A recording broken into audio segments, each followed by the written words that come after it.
لڑکیوں کو کسی فیصلے پر پہنچنے میں لڑکوں سے زیادہ وقت لگتا ہے۔ ایک ہی فیصلے پر زیادہ دیر تک رہنے میں لڑکیاں لڑکوں سے آگے ہیں۔ جو لوگ کم بولتے ہیں وہ اپنے پسندیدہ لوگوں کے سامنے زیادہ بولتے ہیں۔ جب دو لوگ زیادہ دیر تک ساتھ رہنے لگتے ہیں تو اس دوران ان کا ذہنی رشتہ مضبوط ہو جاتا ہے اور بعض اوقات وہ ایک ہی وقت میں ایک ہی لفظ بولتے ہیں۔ اگر کوئی شخص آہستہ اور بہت دھیمی آواز میں بات کرتا ہے تو اس کا مطلب ہے کہ وہ اپنی زندگی میں پرسکون رہنے کو ترجیح دیتا ہے۔ نفسیات کہتی ہے کہ اگر آپ اپنا اعتماد بڑھانا چاہتے ہیں تو سرخ اور کالے کپڑے زیادہ پہنیں، کیونکہ یہ دونوں کپڑے اعتماد میں اضافہ کرتے ہیں۔ کچھ لوگ جو دعویٰ کرتے ہیں کہ انہوں نے کبھی رومانوی محبت محسوس نہیں کی، جس کی وجہ سے ان کو ساری زندگی محبت کا احساس نہیں ہوتا۔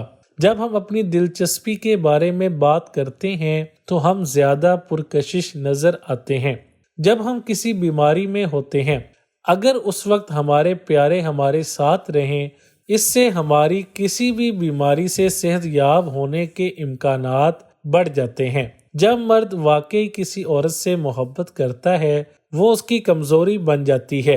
جب عورت کسی مرد سے سچی محبت کرتی ہے تو وہ اس کی طاقت بن جاتی ہے۔ اسے پاور ایکسچینج کہتے ہیں۔ نفسیات کے مطابق لڑکیاں پرپوز کرتے وقت یہ کیوں نہیں کہتی کہ میں تم سے پیار کرتی ہوں؟ کیونکہ وہ چاہتی ہیں کہ تم ان کی محبت کا احساس کرو۔ انسانی نفسیات کے مطابق آپ کو کبھی بھی کسی کو یہ نہیں کہنا چاہیے کہ وہ سچ کہہ رہے ہیں، کیونکہ جو شخص سچا ہے اسے بہت برا لگے گا، اور جو جھوٹ بول رہا ہے ایسا کہنے سے آپ کا رشتہ خراب ہو جائے گا۔ آپ کو ان سے دوسرے طریقے سے پوچھنا چاہیے۔ آپ کو ایسا سوال براہ راست چہرے پر نہیں کرنا چاہیے۔ نفسیات کہتی ہے کہ ہمارا دماغ 70% وقت صرف پرانی یادوں کی مدد سے ایک شاندار ماحول بنانے کی کوشش کرتا ہے۔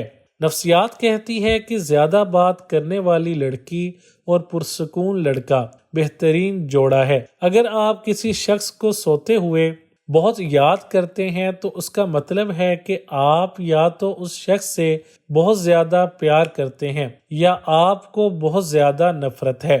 ایک نفسیاتی تحقیق میں یہ بات سامنے آئی ہے کہ اگر آپ کسی سے بہت زیادہ پیار کرتے ہیں اور وہ غلطیاں کرتا ہے تو آپ اس سے ناراض ہو سکتے ہیں، لیکن اس کے لیے آپ کے اندر کا احساس لاکھ غلطیاں کرنے کے باوجود کبھی نہیں بدلتا۔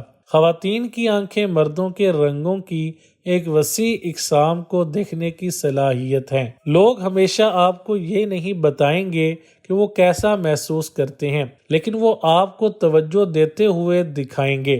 سنگل رہیں جب تک کہ آپ خود کو اپنے بارے میں زیادہ پر اعتماد محسوس نہ کریں۔ جب آپ کچھ غلط کرتے ہیں اور لڑکی آپ کو نظر انداز کرتی ہے تو بہتر ہے کہ لڑکی کو اپنا غصہ ختم کرنے کے لیے کچھ وقت دیں۔ لڑکیاں لڑکوں سے اپنا نام سننا پسند کرتی ہیں۔ جس شخص سے آپ پیار کرتے ہیں اس کے ساتھ سونے سے آپ کو تیزی سے نیند آنے میں مدد ملتی ہے، تناؤ اور ڈپریشن کم ہوتا ہے۔ اگر آپ ایسی 5 چیزوں کے بارے میں لکھ سکتے ہیں جو رات کو سونے سے پہلے آپ کو خوشی دیتی ہیں تو 21 دن تک یہ عمل کر کے آپ مکمل طور پر خوش انسان بن سکتے ہیں۔ نفسیات کہتی ہے کہ ہمارا دماغ خطرے، خوراک اور جنسی تعلقات کو کبھی نظر انداز نہیں کر سکتا۔ اگر کوئی آپ سے بات کرتے ہوئے اپنی ناک کھجانے لگے تو اس کا مطلب ہے کہ وہ بہت گھبرایا ہوا ہے اور وہ سوچ رہا ہے کہ دوسرا میرے بارے میں کیا سوچ رہا ہے۔ 2 چیزیں آپ کے صبر کی وضاحت کرتی ہیں، جب آپ کے پاس کچھ نہ ہو اور جب آپ کے پاس سب کچھ ہو۔ ہم ان لوگوں کو نظر انداز کرتے ہیں جو ہمیں پسند کرتے ہیں اور ان لوگوں پر زیادہ توجہ دیتے ہیں جو ہمیں نظر انداز کرتے ہیں۔ تخلیقی ذہن رکھنے والے لوگوں کو رات کو سونے میں دشواری ہوتی ہے اور وہ بعد میں جاگنے کو ترجیح دیتے ہیں۔ ایک تحقیق میں یہ بات سامنے آئی ہے کہ مرد ان خواتین کی طرف زیادہ جنسی طور پر راغب ہوتے ہیں جن کے بچے بڑے ہوتے ہیں۔ ایک عورت اوسطاً 47 گھنٹے 15 منٹ تک دل میں راز رکھ سکتی ہے۔